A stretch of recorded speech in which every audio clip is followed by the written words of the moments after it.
Hey there, my name is Robert Puryear, and I'm the Chief Scientific Officer for MTAC USA. We are an HPLC column company. And today's video, I want to talk to you about carryover. Carryover can be a real problem. If you've ever had to troubleshoot some carryover, you know what I'm talking about.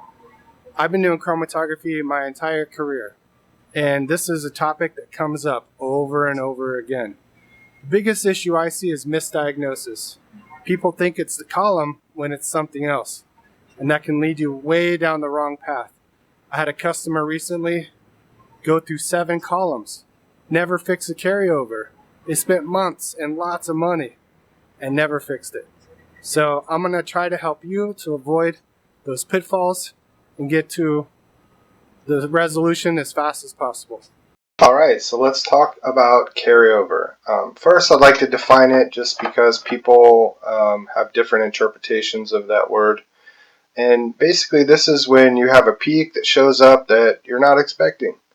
It could be when you're doing a blank injection and you're expecting to see nothing and there are peaks that show up. It could also be, you're doing a routine analysis and then some peak shows up out of nowhere that you weren't expecting. That's another common way that we see carryover. And the two that I've listed here at the top are the ones that we see the most often are injection port carryover and column carryover. And we're going to talk about how those are different and ways to diagnose this, to make sure you're not troubleshooting down the wrong path. Now, I've also listed sample prep carryover because this can occur. If you're working with vials that aren't cleaned properly, or, you have very sticky analytes that transfer from one sample prep system to another. That's possible, not as often or not as common, but it can happen. The detector itself can have carryover. You can have contamination that's occurring inside the detector. Usually with detector carryover, we're going to see a slow release that happens all the time. So this usually results in just noisy baseline. So not leading to traditionally a peak that we would consider a carryover peak. One thing I want to point out here is that with injection port carryover, this is particularly problematic, and I'll talk about why on the next slide, but this can really affect the accuracy of your quantification. So let's take a look at injector port carryover, and it might look something like this. We have our initial injection of sample. We get the peaks that we're expecting, good peak shape, good retention times, and then at some point later we decide to do a blank injection. And when we do this blank injection, we see the same peaks showing up at the same retention time. Most commonly they are at a lower amplitude, but the peaks are definitely there, and it's a real head scratcher, like, hey, where are these peaks coming from? So when we see this, that the peaks are coming out at exactly the same retention time and usually a lower amplitude, this is almost always pointing towards that injection loop system as being the source of that carryover. Now, I had mentioned about the quantification difficulties, and you can imagine that if these, carryover peaks are showing up when we do a blank injection, well, they're showing up when we do our sample injection as well. And so you're going to have this additive effect where the carryover peak is going to add to the true sample peak, giving an inaccurate quantification. All right, so how do we know that this is coming from the injector? Well, in order for the peak to have exactly the same retention time, that tells us a lot. It tells us that it's traveled the same distance in the same amount of time, right? Meaning it came from the same source. So it had the same starting point as our sample injection. So if we do a blank injection, the peaks have exactly the same retention time. That means that they started at the injector, traveled through the column, and made its way to the detector in the same amount of time. If it were column carryover, it would have a very different starting point. And so it would therefore have a different retention time. It's virtually impossible for column carryover to give exactly the same retention time when we're troubleshooting carryover. All right, and the other thing here is that the injection port has a lot of places where we can have contamination that's going to end up being our source for carryover. We've got a metal needle, we've got vials, vial caps that can become contaminated. We've got the sample loop itself where we introduce the needle into the system is making an interaction with surfaces. And depending on your analyte, it could have different, for lack of a better term, stickiness, right, to all these different surfaces and different materials that it's coming into contact with in this area. So in order to troubleshoot this, if you're suspecting that you're having injection port carryover, you're going to have to troubleshoot these areas one by one to try to find out where the source of that is coming from. Now, I can tell you in my experience, well more than half of these cases, it comes down to the needle itself and the needle wash. Now, why is that? Well, the needle is what's interacting with the sample. That has sample in it. You could have the needle have, some residual sample on the outside of it. You could have your needle rinse solutions becoming saturated with sample over time. And just frankly speaking, just practically speaking, the needle wash is something that's on the back of my mind when I'm setting up an analysis.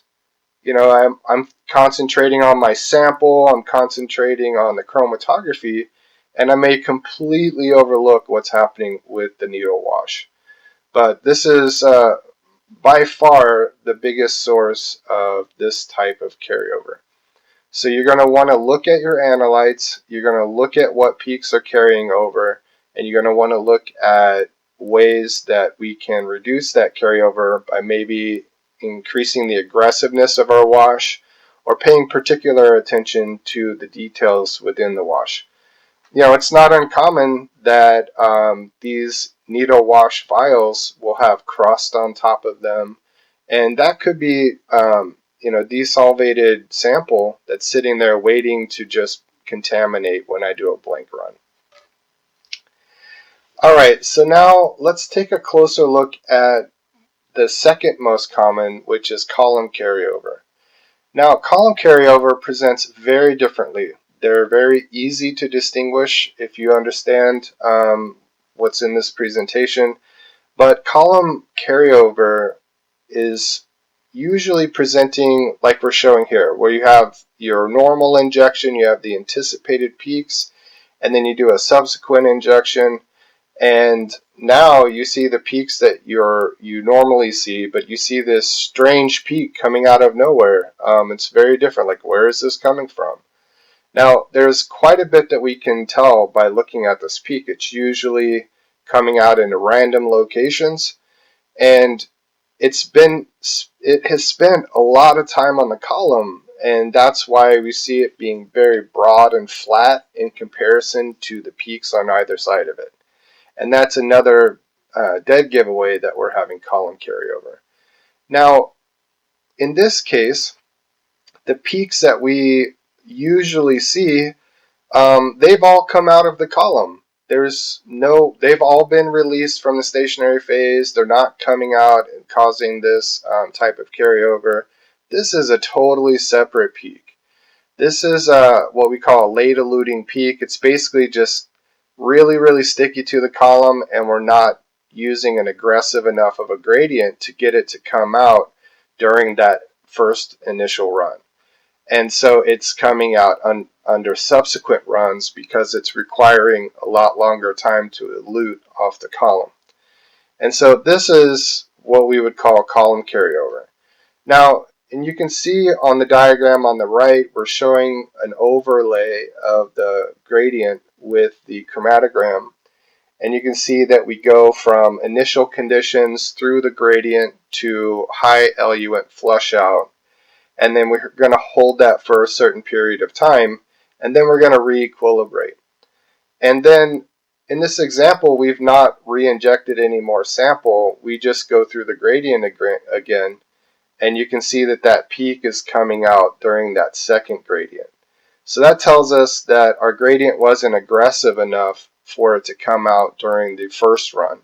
And this is column carryover. Alright, so now I want to talk about blank injections, because again, people can have that can mean different things to different people. The most common blank injection that we see is where you're injecting the same volume as you would in your run with the same diluent as your sample is dissolved in. Just we're doing it without any analytes. And this way we can control for volume effect, we can control for diluent effect. Now there's another type where you control for volume, but instead of using the diluent that the sample's in, you use the mobile phase. And then the third way is to initiate a run without actually introducing anything new in the system. We just saw that in this example, where we're not doing a second injection. We're not physically introducing the needle tip anywhere into the system. We're just going through the gradient a second time. And this is very helpful when troubleshooting. I think, as I said, the first type is the most common. The second type, where we're injecting mobile phase, and the third type, where we're just doing the gradient, a multiple gradient scenario. These are usually done when we're troubleshooting carryover, whereas the first one may be part of any kind of routine setup. Alright, so when we do our blank injection and we see peaks that come out in the same exact retention time as they do with the sample, then that's going to be a strong indicator that we're looking at carryover source being the injection system. Now, if you do a blank injection and you're seeing random peaks that come out at random times, then we're going to be looking at possibly the column being the source of that carryover, and we're going to take a closer look at our gradient and see if we can do something to fix that. And in fact, one thing that I like to do very early in my method development process is, especially if I'm working with unknown samples, is I'll go to high eluent and I'll hold that for a very long time. I just want to see when my late eluters are going to come out and then make any adjustments to my gradient. I may even just do my normal faster gradient and then incorporate a washout step between runs. That way I'm not getting any surprise peaks. Alright, and I'd like to make a note here that some detectors will show a peak with just that diluent. So even though there's no sample in the diluent, it's detecting that there's a different solvent in that mobile phase, and it could initiate a peak. So again, this is going to depend on the type of detector, and this is when we would use that second type where we can eliminate that effect by using mobile phase as the blank.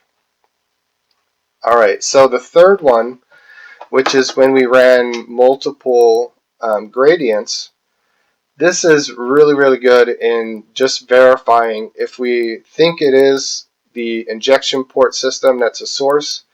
If we're doing multiple gradients and we don't see those peaks come back, then we can, that again points further towards the injection port system as being the source of that carryover.